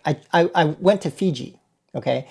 And when I was in Fiji, I realized that actually in Fiji, there are a lot of native Fijians, but also a big population of Indians living in Fiji. Okay. And when I traveled there, I realized, because it was very obvious, that there was a big conflict between the native Fijians and the Indians. And so when I asked some of the native Fijians, what's going on? Why is there this beef? Why do you guys not like the Indians who have immigrated to Fiji? What I heard was, okay, well, the Indians who come here, they're extremely hardworking, Right. and that's fine and great for them. But then they work so hard, then they buy up all the businesses, they own all the land, and we're left with, they're taking more and more of Fiji, but we don't want to work that hard. Right. Right. You know what I'm saying? And so I guess the question is like today, if I were to look at the games industry, we kind of have a similar thing happening in the sense that if you look over the last 4 or 5 years, we've Right. been seeing a dramatic increase in the output and success of games being developed out of China. Sure. And, I've actually worked in China. I, led some game projects from China. There are many folks there that work 996 that are extremely hardworking, and they are disproportionately finding success relative to Western game developers. But similarly, a lot of the Western game developers, many of whom are my friends, are like, we don't want to work that hard. Right. So when it comes to this issue of like a hardcore work ethic versus work-life balance versus what's happening in the world, do you have any thoughts on this? Yeah. How should we be thinking about this? It's a tough question. And by the way, for those that don't know, what's 996? What's Uh, 996 means working 9 a.m. to 9 p.m. 6 days a week. Got it. Okay. So yes, so they're working a lot of hours. Reminds me of my old retail days where I just spent time on the floor like 6 days a week, 12 plus hours a day, and just Right. that was just the job. Um, it's a really tough question, and so we battled that in a lot of ways. In Especially in the United States and other Western cultures, where at the end of the day we want to do the work, and so we little bit want our cake and eat it too. We want to be able to do the work, we want to be successful, and we want to be able to have all of our free time and do the things that we want to do. And those are things that I get energized, I get passionate about, I get excited about as an individual. And then there's somebody else somewhere else that's willing to do the work, to work the 6 days a week, 12 hours a day, that is willing to do maybe more than that. I remember, years and years ago, I was in China and people were just asleep at their desk because they're like, oh, that's just the way that it is here. Like they just sleep for 30 minutes or an hour and then they're back to work and they're here for 12, 15 hours. It's just the way that they do the work. And like that doesn't seem sustainable. That seems like a lot of burnout. But culturally, that's how those businesses have operated and have been that way for a long time. You see it a little bit too with, I'll just even simplify it and say it's the married versus unmarried, right? So people Hmm. who don't have other family obligations typically have more time dedicated to work, to travel for work, to spend more time in the workspace, and potentially could rise faster because they're willing to make those trade-offs. Um, my only point probably in this scenario is there are all life choices that we have to make as either a business or as individuals, and we make many decisions based upon those things. Um, you know, I choose many cases where I was going to live. I live in the Pacific Northwest, so I've been here for a long time. But when my kids were in school, I was like, I'm not going to move. I just made a decision. And so that impacted my career a bit and impacted opportunities and those sorts of things because I turned down many different things that came my way because I was more interested in what decision I made from family. That's a personal decision. That's just something that I decided to do. But in the same token, you see other people who advanced quicker, who did other things, who maybe arguably sacrificed more, whatever you want to describe as sacrifice, to be able to do the job. And so I think we're seeing that with a lot of the game developers in other countries and other places where they're coming in, they're basically saying we're gonna crank this out. We're gonna do it at a lower cost, though I think some costs are normalizing in some areas of the world. But they're going to get it quicker because they have the right data and they have the right output and they have the right customer base. And so therefore they're gonna just crank these games out and they're going to be great. And they can do it quickly. But the cost is the employee, right? And those companies out, and you worked in those areas too. The employees do pay a price, and then they do churn out. And I think if you're in China, hey, I'll just get another one. I'll just get somebody else. And U.S. had that viewpoint, I think, probably a few years ago. And maybe they have that again today where they're like, hey, there's less and less jobs. So I'm gonna cherry pick and get the very, very, very best I can possibly get in the workforce. Um, so yeah, it's tough, but I just view it as companies in the United States are making decisions, and we're making decisions on how we're going to make a game. We're going to make decisions on what our work policies are going to be, what our culture is going to be as we develop. And I think the core view is we can we can do both. We can make a great game, it will be successful, and and take care of our employees and not kill ourselves doing it. Because at the end of the day, game making should be fun. If I'm working 6 days a week, it probably isn't. So that's my viewpoint. I think culturally, it's just different depending on where you are in the world. Yeah, I mean, I've got a couple thoughts on this as well. I guess first, I would say if AI is successful in terms of getting to AGI and ASI, I mean, this may not even be an issue anymore, right? That's Where right. That's right. where the next few years may be the last chance we have to do hardcore work. Right. And then the second point I have is that, in the ideal world is one in which everyone just has a choice, Right. right? It's like, hey, I want to really work hard. I want to do hardcore work. I want to Right. learn a lot. I want to open up and get more opportunities. So I'm going to choose to do that. But there may be other people who have families who don't want to, like, who value other things, who want work-life balance. Right. And so then they can join a company that offers that. But in an industry that's struggling, and that second option may not be available anymore, right? Right. So then I do think then, yeah, it's like, geez, well, I guess we're in a pretty tough situation, right? Right. Where Right. some people may not have a choice or be in a tough situation. Right. And I would say that there's also the flip side, well, not the flip side, but I also think that in Silicon Valley, the other thing that I'm seeing is that there are people, it's not just like the exploited Chinese worker.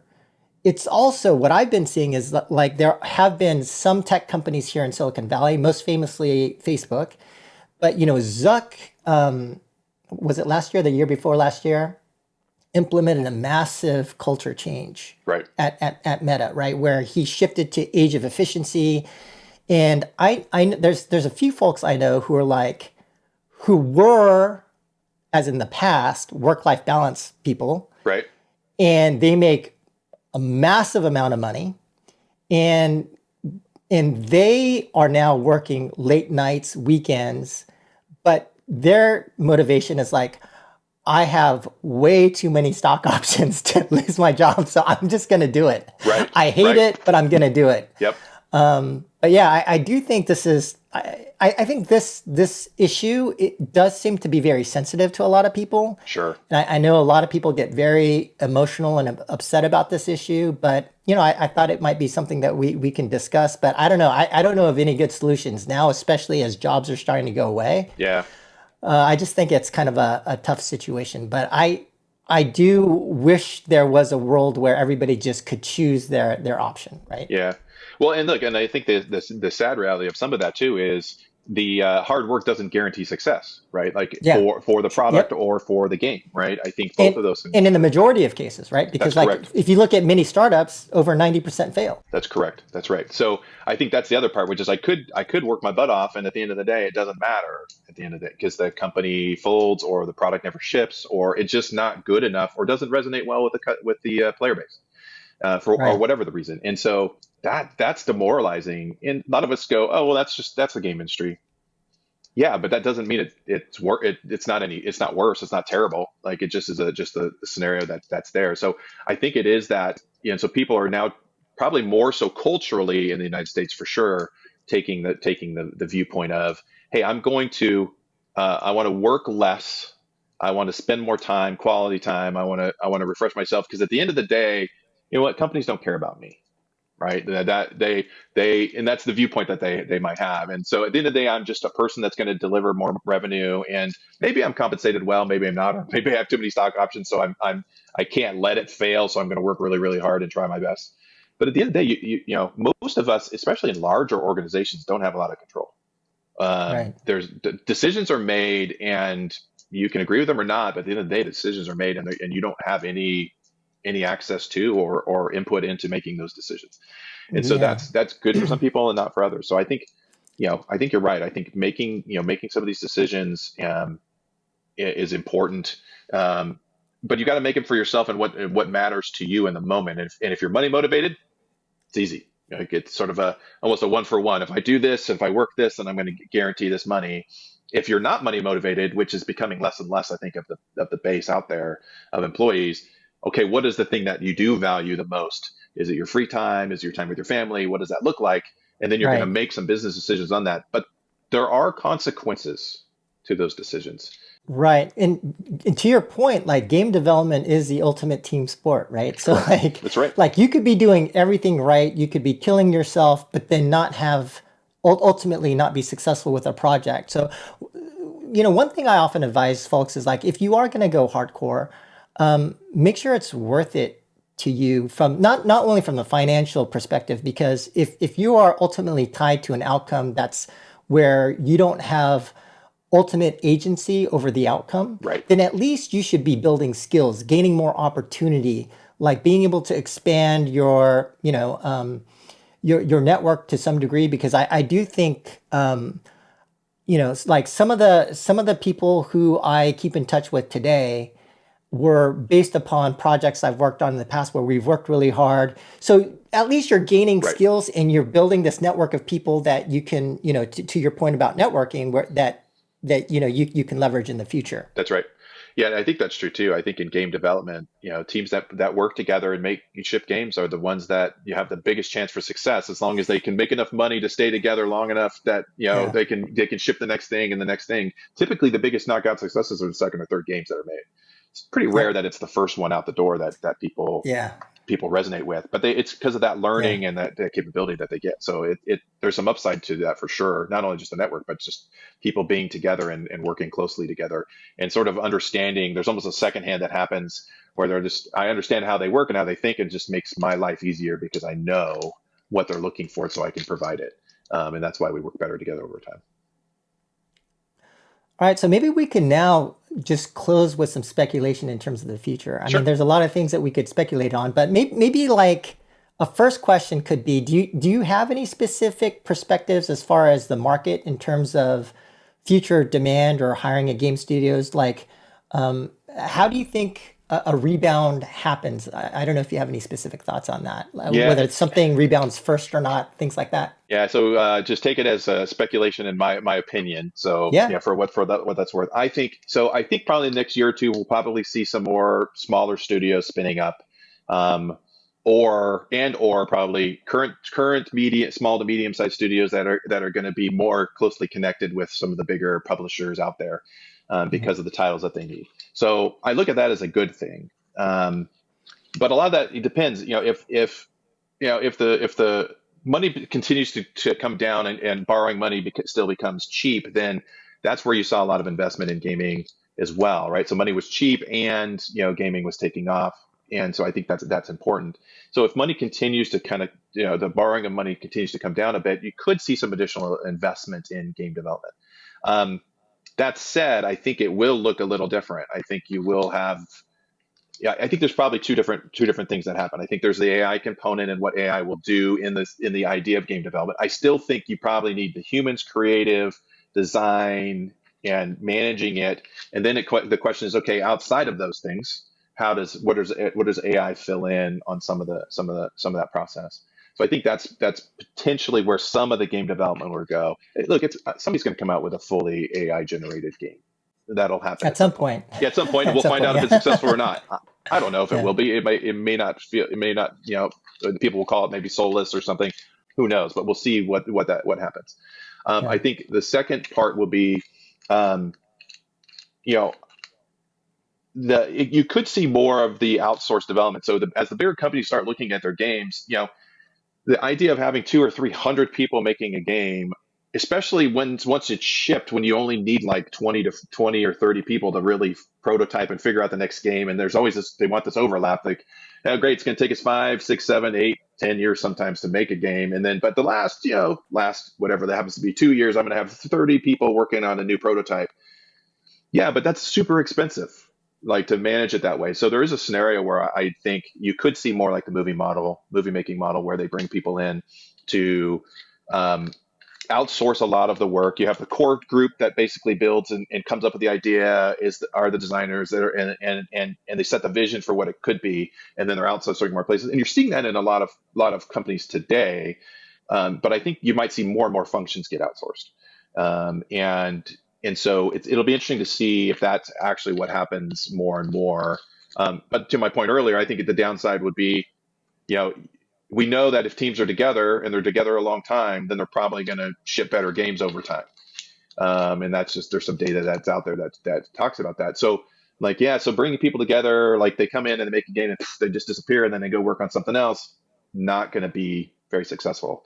Um, and one thing I would say, just as an anecdote of looking at game development, probably the fastest way to failure for games is basically building a game you never built before, like at the type, design, style, whatever. So Tell me about it. yeah, right. You've done many things, right? But it's true. But I think you see that out in the world where teams are like, hey, I'm gonna go. I've never worked in first person shooters, but I'm gonna go build one, and you're like, Yeah. yeah, I don't know if that's a good idea. Like you don't have any experience. Trust me, it's not a good idea. I know. Exactly. So, but people still come up with those ideas, and Yep. they have a lot of energy and passion around it. I'm like, that's great, Yeah. except for your skills and capabilities are not in that genre. So how do we help make sure that the right people are making the right games? So that's probably my only other anecdotal thing out there where I've seen that again and again in the marketplace. But yeah, game makers, do what you're good at. Like go drive the thing home, and then that gives you your best chance of success. And to your point, we still have a lot of failures, but our goal is to give the best options for future success. And since we're speculating, do you have any speculation in terms of maybe specific roles in game development that you think might be impacted by AI? And when I talk to people, it's all over the map, right? It's like, Sure. oh, artists aren't going to have a Yeah. job anymore. Oh, actually, engineers aren't going to have a job Right. anymore. Oh, actually, product managers, your role Gone. will Right. yeah. Yeah. If I were to think of it's a hard one. If I were to guess, and this is all this is would be the jobs that will be impacted. So the things that you described, I think they all will be impacted. But the Mhm. question is, do they go away and are they all being done by AI in some way, shape, or form? I don't believe that's true, at least in the near term. What I do believe is that to be better, you're going to use AI and do a lot of the manual things you used to do to help you then move forward and focus on the things that are more added value.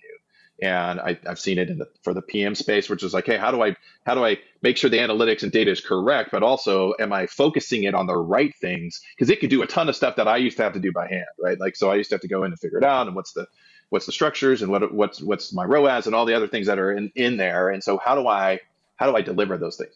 And so I think that's super important for anybody in the disciplines to think through. But I think, will it impact software development? Yeah, they're going to have to use AI to be more efficient and probably set up the foundation, or in some cases, we used to talk about the platform of, here's the platform of work that the AI is going to deliver and do for us, and then we're going to build from there, right? And what does that look like? You can see that happening. Art could be similar, right? Which is, hey, there's going to be some creatives that are come up with the art plan, design, and what does it look like, and what's the look and feel of the product going to be and the game going to be.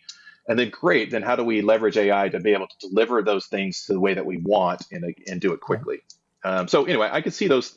So I don't think those roles go away. I do think they get impacted in a way that they can become more productive, but that may mean you need less of them to deliver a game. And if you're a small company, a small game developer, or a big one, you're like, yeah, my number one cost is people. It doesn't really matter. And so if I can do it for less, but if the quality is still good, if the design is still good, it still resonates with the players, most importantly, then why wouldn't I use that? That's the question a lot of people have to go through. I think the pendulum could swing. We don't want to swing too far, which is everything's automated, it's all AI driven, and then you're like, okay, well, that's not probably going to get us what we really need, and we might make a lot of bad Right. assumptions as a result. So how do we stop those things from happening? But then be able to move forward with that. But it could mean, people are switching jobs or thinking about something different, or focus their work on something else in their discipline that's more impactful to the business going forward if AI is going to take some of the function away. Right. And on your comment on fewer people, like if we look through history, every technology innovation has generally always led to greater demand, more jobs, and things of that nature. Sure. But I think today AI seems to be the first technological innovation where people actually are more skeptical, where they're like, I don't think that's going to happen this time. I think there's actually going to be fewer jobs Yeah. for the first time. Is that where you're at? What do you think? I've done some looking into it to kind of see like what are some of the predictions that are out there, and the offset. They say they could. I'll make up some numbers for simplicity, but let's say 100 million jobs go away in the United States because of AI, which would be a lot of jobs. But it could be. But they think, probably 90, 95 million jobs could be made, could be created in the same period of time that are going to be AI connected, related, or whatever. And so the question is, Mhm. can you be retrained to do those things? I think in the past, when you saw the technical innovations, it was more of the blue collar workers in warehousing and manufacturing and some of those places, right? So they're like, oh, we can automate those and we can eliminate some of those, and then we're going to save some money. Um, but to your point, it caused more demand and there was more things involved. So they probably didn't save money. They might have just made more over time, and sold more. This is probably the first big thing where knowledge workers are being impacted. Right. I say that. I also say somebody else had talked to me about this, and they were saying, yeah, it's kind of like that middle man. Like when they decided, 20, 30 years ago, they're like, we should just get rid of all middle managers because that'll streamline communication. And actually, a lot of companies, external companies that are consultancies, that are like, oh, you should get rid of all the middle managers so that way you'll save a bunch of money and it'll just streamline communication. The problem is the middle managers are the ones that keep the things moving. Like they actually do keep the trains running, and there's a lot of things there. So when they eliminated a bunch of jobs, a lot of companies did, and then they realized, oh, these things don't work anymore. Well, yeah, because you got rid of all the people who were the glue that kind of took this information from the Right. top, got the employees below to do it. Now there's no glue, and so what are you going to do? So AI is a little bit like that. I think it is. I think they're right. I think it's a key component of how it will impact jobs. What it is going to be, what are the do they look differently? And to your point, will it eliminate jobs? Yeah, it might. And I think, and will it be less roles in the future? I think that could very well be true. Like speculation wise, I think that could be true. Right. And for a lot Yeah. of different functions. I flip back and forth between these perspectives, but I think I lean more now towards I think there's going to be fewer jobs because, for example, I talk to a lot of founders of different game studios, and kind of like the narrative by a lot of folks is actually we're not gonna be cutting jobs. We're just gonna have smaller teams, but instead of having one team working on one big game project, we'll have two teams of half the size working on two big game projects. But I think the problem with that is that that assumes that demand is infinite, right? Or Correct. is completely fungible. But I think what we've been seeing is like the opposite, where because we're living in like this new attention economy where you've got live operated games that are taking up a lot of players and users' time, plus video on demand, plus social like TikTok and Instagram.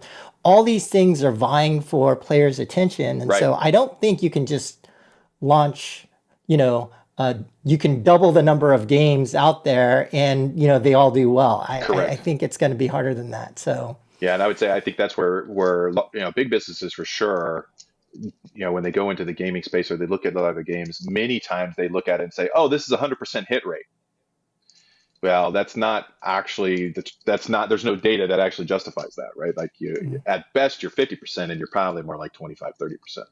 And especially that's your AAA games and your big games that are out there. And so in some cases, there's a lot of games that catch fire, and you're like, I have no idea why. And you go look at them, and you're like, still don't know.